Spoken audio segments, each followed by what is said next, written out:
저는 내가 기독교인으로서 왜 니체를 공부하게 됐는가, 그리고 니체의 철학적 의미, 뭐 이 정도만 그냥 짧게 하지 마, 이러고.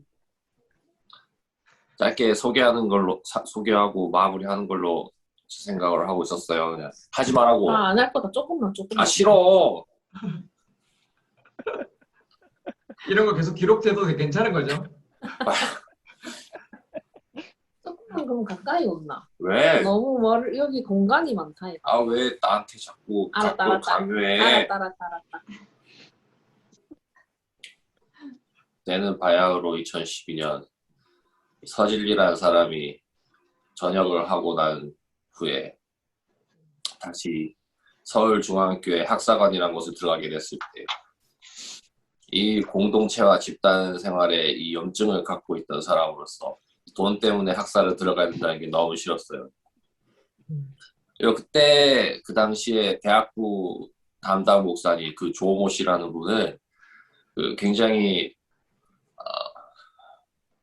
학구열이 굉장히 높았어요. 그래서 그 밑에 조교들도 비슷했던 것 같고 성격이. 그래서 막 이것저것 시키는 게 많았어요.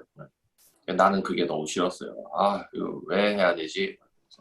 근데 학사 사는 사람들은 약간 반강제로 이제 참여를 해야 돼가지고 뭐 싫다고 말을 하면서도 어쩔 수 없이 해야 되는 경우가 많았죠. 나는 나의 어떤 감정과 내 마음, 나의 개인적인 생활 이런 것들을 좀 확보하고 싶었는데 그게 몇 년 동안 안 되다 보니까 점점 더 교회와 학사관을 싫어하는 마음이 더 커져만 갔는데 학교에서 철학과 수업을 딱 들었어요. 지도 교수님 수업을 들었을 때 나는 일종의 구원을 받았다는 그런 착각이 들 정도로 엄청난 그 수업에서 뭐라고 했냐면 대체로 프랑스 철학자들이 어떤 이성과 법률, 뭐 규칙 이런 것보다는 개인의 감정, 감성, 욕망 이런 것들이 더 소중하다. 그것들이 더 옳은 것이다. 이렇게 주장을 해주더라고요. 나는 그런 말을 하는 사람들이 있는 줄 몰랐어요. 그동안에는 이성이 옳은 거지. 감정은 시시각각 변하니까 뭐 그렇게 신뢰할 만한 것이 아니지. 그래도 성경에서 말씀하시는 보편적인 뭐 법칙들, 뭐 진리들 이런 것이 옳은 거지. 내가 그걸 싫어하면서도 그게 옳다는 거는 인정하고 살았는데 그걸 완전 그 구도를 완전 뒤바꿔주니까 사실 옳은 것은 내 감정이었어, 내 욕망이었어 이렇게 해주니까 세상에 이렇게 말해주는 사람이 있었구나. 거기서 난 지금도 구원이 뭔지 모르겠는데 거기서 구원을 받았던 것 같아요. 그래서 저 사람한테 가서 배워야겠다. 그래서 이 사단이 난 거죠. 그 수업 들어가지고 박사과정까지 그 프랑스 철학 수업을 듣고 교수님한테 찾아갔어요. 당신한테 배우고 싶으니까 제자로 받아주세요. 어떤 우여곡절 끝에 들어갔는데 그 교수님한테 물었죠. 뭐에 관심이 있어서 왔냐? 근데 나는 그냥 그 수업에 어떤 잔상을 갖고 들어간 거기 때문에 뭐에 관심이 있는지 뭘 배우고 싶은지 이런 거 아무것도 몰랐어요. 그래서 그냥 왔어요. 교수님이 고민해보더니 너 목사님 아들이지 참. 근데 니체도 목사님 아들이야. 니체 하자 이러시는 거예요. 그러더니 이제 제일 처음 읽은 게 안티크리스트였죠. 안티크리스트 딱 갖고 와서 보니까 그 교회에 별로 안 좋은 감정을 갖고 있는 모양인데 이거부터 시작합시다 해가지고 그렇게 시작을 하게 됐죠. 그 안티크리스트 딱 폈는데 바울 욕하고 교회 욕하고 사제 욕하고 너무 난 거기서 이 두 번째 구원을 받은 그런 느낌을 탁 들었어요. 그 책을 읽으면서 세상에 이런 사람이 있었구나. 내가 그 학부 때 분명히 니체를 배우긴 했거든요. 근데 그때는 그냥 이런 사람이 있구나 하고 넘어갔어요. 아무 느낌이 없었는데 왜 그 책을 읽고 그렇게 꽂혔는지 아직도 잘 모르겠어요. 그래서 그 니체라는 사람이 누구냐, 뭐 하는 사람이냐. 제가 생각했을 때 니체라는 사람을 제대로 알기 위해서는 서양 철학사를 먼저 훑어봐야 돼요. 근데 뭐 여기서 이 짧은 시간에 뭐 어느 세월에 다 훑겠습니까? 딱 두 사람만 얘기할게요. 철학의 아빠, 철학의 아버지 탈레스, 그리고 끝판왕 플라톤. 이 두 사람만 좀 얘기를 할게요. 옛날에 그리스 지방에 사는 사람들은 대체로 해안가에 많이 살았다고 해요. 그래서 어업을 주로 이제 먹고 사는 수단으로 활용을 했는데, 근데 바다라는 게 제가 잘은 모르지만, 뭐 이 양반은 잘 알겠지만, 이게 참 변화무쌍한 곳이지 않습니까? 그리고 그 당시에 뭐 기상청이라든지 뭐 기상위성 이런 게 있었던 것도 아니니까 경험으로만 날씨를 예측할 뿐이지 정확하게 날씨 현상을 설명할 수는 없었을 거예요. 분명히 출항할 때는 날씨가 좋았는데 바다에 나가 보니까 폭풍우가 갑자기 부는 경우가 생길 수 있죠. 그럼 이제 사람들이 뭐 어떻게 생각하겠어요? 저기압의 영향으로 이러진 않았을 거 아니에요. 그 당시에는 주로 신화를 가지고 많이 이제 설명을 하려고 했었죠. 한국에 돌아와가지고 포세이돈 신이 노였나 보다.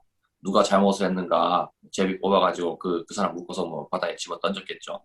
그럼 또 시간이 지나면 풍풍을 가라앉았을 테니까 신께서 우리의 뭐 제사를 뭐 받아주셨나 보다 이렇게 하고 넘어갔겠죠.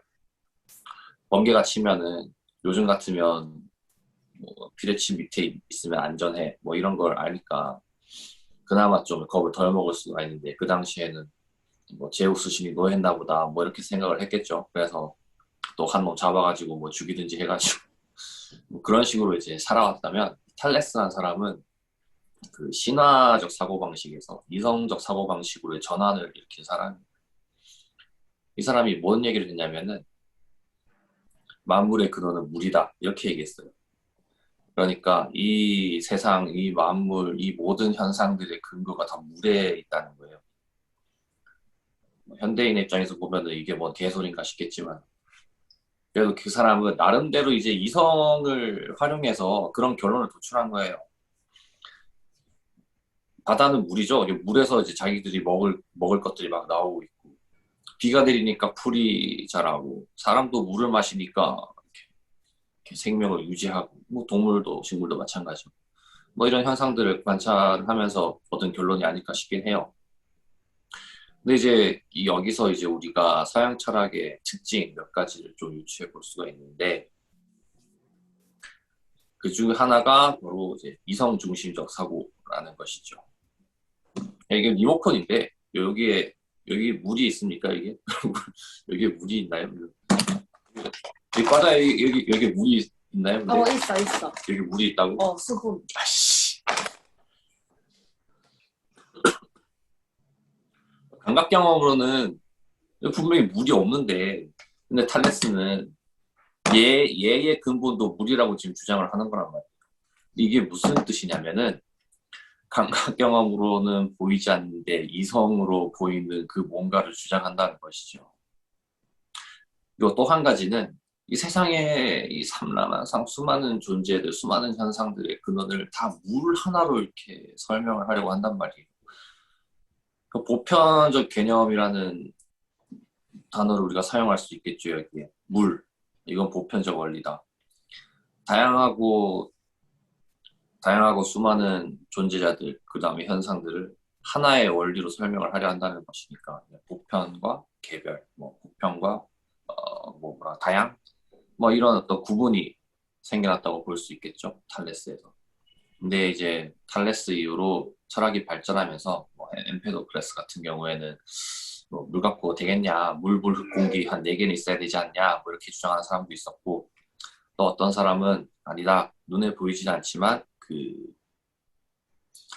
쪼갤 수 없는 물질의 최소 단위 원자라는 게 있다, 뭐 이게 뭐 근원이다 이렇게 생각하는 사람도 있었어요. 나는 그 당시에 원자 개념이 벌써부터 나왔다는 게 참 신기했어요. 아무튼 이건 딴소리고. 그러다가 플라톤을 오게 되면서 그래도 탈레스는 세상의 근원이 물이다, 이 먹고 만지고 뭐 느낄 수 있는, 그래도 감각으로 경험할 수 있는 이 물질이 아니라, 여러분도 아시겠지만 플라톤은 이데아론을 이야기하잖아요. 이 이데아라는 것은 볼 수도 없고 들을 수도 없고 만질 수도 없어요. 그냥 이 세계에는 존재하지 않지만 저 어딘가에는 있는, 그러니까 이 세계에 존재하지 않는 방식으로 존재하는, 있지 않은 방식으로 있는 그런 뭔가, 그런 무언가요. 지금도 사실 설명이 안 되죠. 이데아. 오로지 이성으로만 파악할 수 있는 그 무언가. 그 존재를 어떻게 증명하느냐. 플라톤은 이렇게 설명을 해요. 그러니까 그 당시엔 뭐 프린트 같은 게 없었으니까 종이도 있었나? 흙바닥에 이제 세모를 그려요. 노예를 시켜서 그 노예를 불러가지고 흙바닥에 그 삼각형을 그리게 해요. 자, 봐라. 이게 삼각형이냐? 막 이래요. 근데 사실 삼각형의 정의라는 게 내가 지금 정확히 기억이 안 나는데 그 세 점을 최단 거리로 있는 뭐 선분의 조합? 뭐 이랬던 것 같은데 삼각형 정의가. 근데 점이나 선이나 사실은 눈에 보이지 않는 현이상학적인 개념이거든요. 그러니까 우리가 볼펜으로 점을 딱 찍으면은 이게 점이야 할 수 있는데 사실은 그거는 이제 면인 것이죠. 면. 아주 미세하지만 면인 것이죠. 점은 눈에 보이지 않는 것이고 선도 점들의 집합이기 때문에 눈에 보이지 않아야 돼요. 그런데 삼각형은 우리가 현실에서 그리려고 하면은 이렇게 눈에 보이게 그릴 수밖에 없잖아요. 다 면인 것이죠. 사실 삼각형의 정의에 맞지 않는 것인데 우리 인간이 어떻게 눈으로 그 삼각형 비스무리하지만 절대 삼각형이 아닌 그 무언가를 보고 어떻게 삼각형을 이렇게 생각해내냐는 것이죠. 플라톤은 그게 궁금했던 거예요. 그래서 인간의 영혼이 이 세계에 오기 전에는 이데아 세계에서 거닐고 놀고 있었는데 뭐 모종의 이유로 스틱스 강을 건너서 우리 이 세계에 왔더니 다 까먹었다는 거예요. 그 신화에 보면 무슨 스틱스 강을 건너서 망각의 강이라고 해서 다 까먹잖아요. 과거의 기억들을. 근데 인간 세상에서 살다 보니 뭔가 이 삼각형 비스무리한 것을 보고 그것을 상기해내는 것이죠. 그러니까 기억하고 있었는데 까먹었다가 다시 기억하는 거예요. 그거를. 이건 제가 교회에서 얘기할 때도 설명을 했던 건데 그 세상에는 참 다양한 종류의 의자가 있지 않습니까? 뭐 시리즈부터 해가지고 뭐 안마 의자도 있고 뭐 책상 의자, 탁상 의자, 카페 가면은 또 신기하게 생긴 의자들.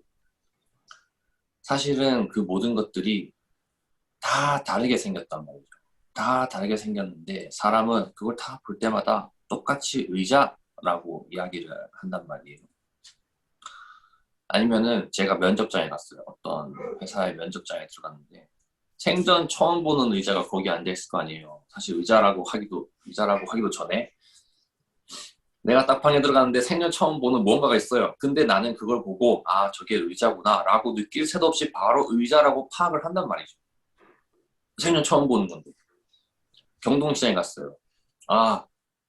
올해 첫 사과가 나왔네 이렇게 얘기할 수 있죠. 근데 사실 사과라고 이야기하기 전에 나는 그걸 생전 처음 보는 것이란 말이에요. 근데 딱 보고 사과라고 인식을 한단 말이죠. 그게 어떻게 가능하냐. 플라톤은 이제 이데아. 우리가 이데아를 기억하고 있었는데 까먹고 있었다가 그걸 상기하게 되는 거죠. 보고 비슷하게 생겼습니다. 탈레스와 조금 유사한 부분이 있지 않습니까? 세상의 모든 존재의 근원을 하나의 개념으로 설명하려 한다. 하나의 보편 개념으로 설명하려 한다. 그 다음에 이 감각 경험을 무시하고 오로지 이성으로만 파악할 수 있는 그 무언가로 설명을 하려 한다. 이성이 좋은 거지 라고 이야기할 수 있는데 여기서 이제 어떤 문제가 발생하냐면 인간의 감각 경험, 감성, 본능 이런 것들 그다음에 세상 그러니까 경험 세계에 있는 존재자들이 이 하등한 것으로 치부된다는 거예요. 이게.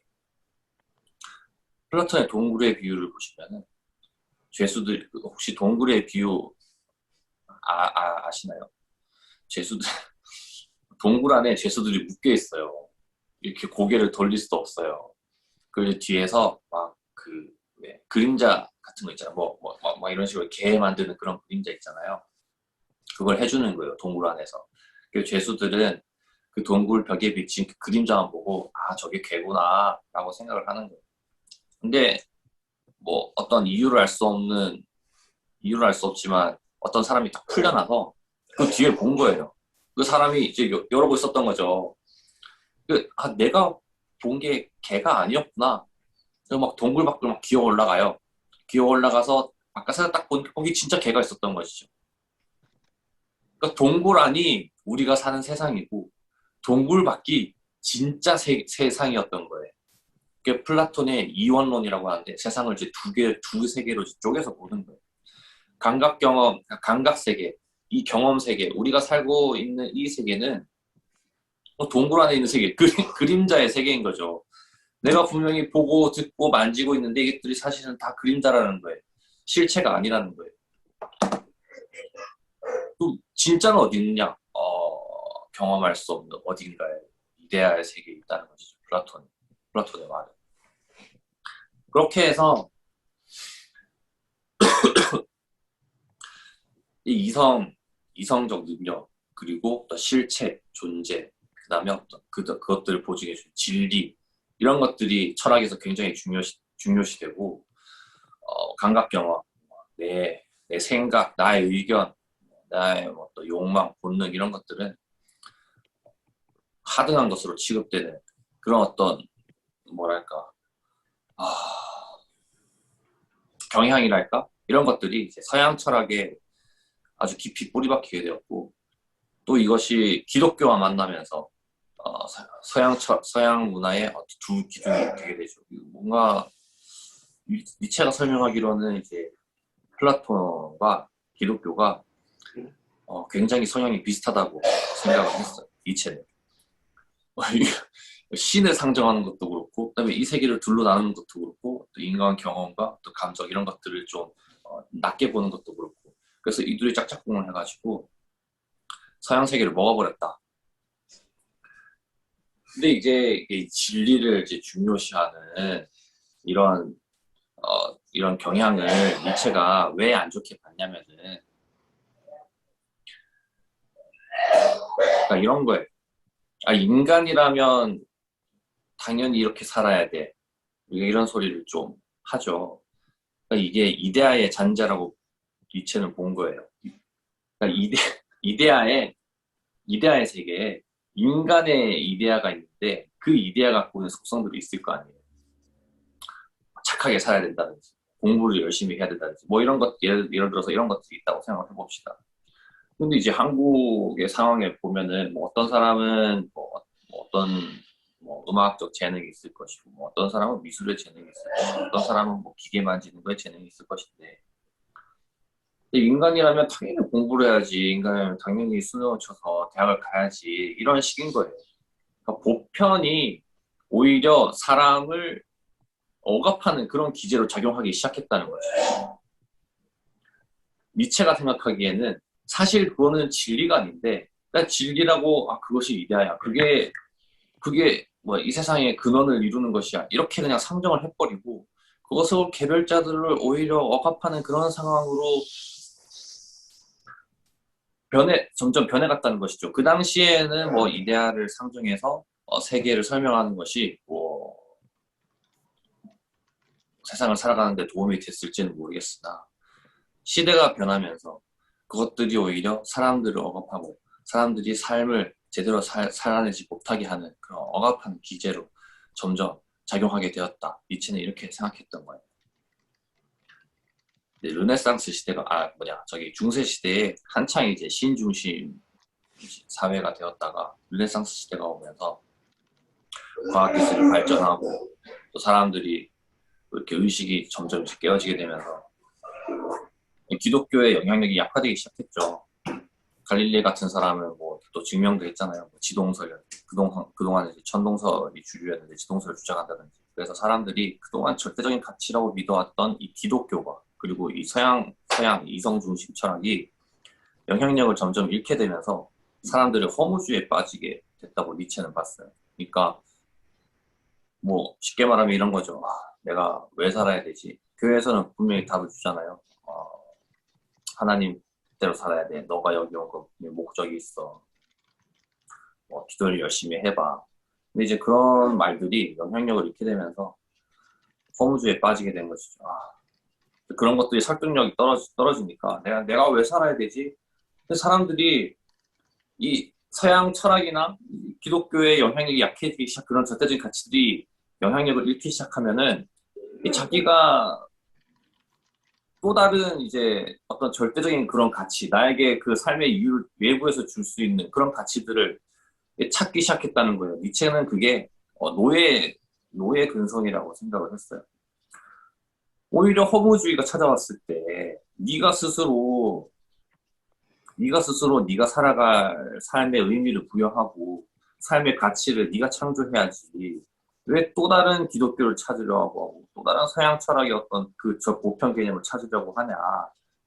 여기서 이제 니체의 비판이 시작하게 된 거죠. 제가 올려드린 글에 보시면 신의 죽음이란 말이 나오는데 그게 어떤 맥락에서 나오냐면은 자라투스트라가 산에 있다가 어떤 모종의 깨달음을 얻고 하산을 해요. 근데 이게 예수 그리스도의 패러디예요. 예수 그리스도가 그 광야로 나갔다가 30살부터 이제 공생애를 시작하는데 딱 그걸 이제 패러디를 한 거예요. 자라투스트라가 30살에 내려와서 마을로 가는 중에 어떤 성자를 만납니다. 성자를 만나서 뭐 이런저런 얘기를 하는데 성자가 막 나는 신을 찬양하는 게 너무 좋아요. 나는 뭐 신이나 살래요. 뭐 이런 얘기를 해요. 근데 니체가 자라투스트라가 걔랑 딱 헤어지면서 하는 말이 쟤는 아직도 신이 죽었다는 걸 모르는구나. 이렇게 얘기를 해요. 이게 무슨 말이냐면은 니체가 여러분 이제 신은 죽었습니다. 이제부터 신은 없어요. 이게 아니라 니체가 딱 세상을 보니까 그냥 이미 신이 죽어 있는 거예요. 그러니까 기독교가 더 이상 절대적이고 보편적인 어떤 세상을 설명해주고 삶의 의미를 부여주는 그런 보편적인 가치로서의 기능을 이미 상실했는데 이 성자는 여전히 그걸 붙들고 있었던 거지. 사람들은 허무주의에 빠져가지고 다른 보편 가치, 나의 삶의 의미를 부여주는 그런 다른 가치를 막 찾아다니고 있는 와중에 성자는 여전히 신을 붙들고 있었다. 이런 얘기인 것이죠. 그래서 이제 자라투스트라가 성자랑 헤어지고 마을로 가서 한다는 제일 처음 하는 얘기가 바로 이거예요. 내가 너희들에게 리버맨시를 가르쳐 주려고 왔다. 여기서 리버맨시라는 거는 영어로는 슈퍼맨이고 우리말로 굳이 번역하자면 초인이에요. 그러니까 인간을 극복한 사람, 인간을 초월한 그 무언가. 너희들 지금 허무주의에 빠져서 다른 가치를 찾아다니고 있지. 니들 자신이 그 가치를 창조하는 사람이 돼야 돼. 이렇게 얘기하고 있는 거예요. 근데 이제 여기서 한 가지 중요한 것은 내가 드디어 초인이 됐다. 이게 아니라 초인이 되려고 살아가는 그 과정이 초인인 거예요. 초인이 목적이 아니라 초인이 되어가는 그 과정이 초인인 거예요. 보다 더 나은 삶, 보다 더 나은 나, 보다 더 강한 힘, 이런 것들을 추구하는 과정이 바로 리버맨시입니다. 니체의 중요한 개념, 초인, 근데 또 이렇게 얘기하면은, 이렇게 철학자들이 반박하는 게 뭐냐면은, 좋다. 서양 철학을 비판하고 그런 어떤 고정적이고 보편적인 체계를 비판하는 건 좋은데, 그럼 너도 그 비판하는 근거가 있을 거 아니냐. 그러니까 서양 철학의 체계, 진리를 추구하는 그런 경향들을 비판하면서 너는 그것이 잘못됐다고 얘기하는데 너는 그걸 비판하면서 너도 나름대로 너 자신의 진리를 이야기하고 있는 거 아니냐. 그러니까 뭐 이런 거죠. 보편은 틀렸다. 그럼 그게 보편 아니냐 이런 거예요. 제가 생각했을 때 그 비판은 좀 극복하기 어렵긴 해요.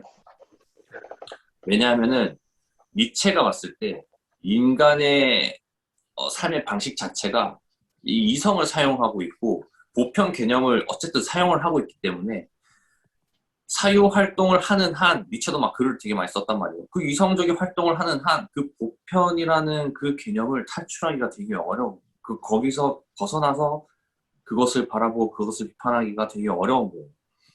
니체가 후반에 힘의 의지라는 책을 쓰려다가 정신병원에 들어가서 결국 못 쓰고 이게 남아있거든요. 거기에 보면은 약간 자기가 저수를 포기한 그런 느낌도 있어요. 왜냐하면은 서양 철학을 비판하려고 했는데 여전히 자신은 서양 철학의 풀 안에서 서양 철학을 비판하려고 했다는 그 한계를 벗어나기가 힘들었던 거예요. 그래서 본인도 아마 그냥 미쳐가지고 뭐 정신병원에 들어간 게 아닌가. 그래서 결국에는 무슨 광장에 그 당시 이제 마부가 너 왜 이렇게 안 가냐면 막 책짓질을 하고 있는데 니체가 제가 때리지 마세요. 제 친구예요 하면서 그 남의 말 붙잡고 울다가 결국 뭐 저 세상으로 갔다는 뭐 그런 이야기가 있는데 그러니까 그 길로 이제 미쳐가지고 정신병원에 들어갔대요. 근데 저는 이제 저랑 지도 교수님의 생각은 아니다. 이성 개념, 보편 개념, 이 서양 철학을 비판하기 위해서 그런 개념들을 사용하지만 그것들을 극복할 수 있는 뭔가를 니체가 분명히 제시했다라고 생각을 하고 그것을 파헤치려고 하는 것인데 이제 지도 교수님은 제주도에 가버렸고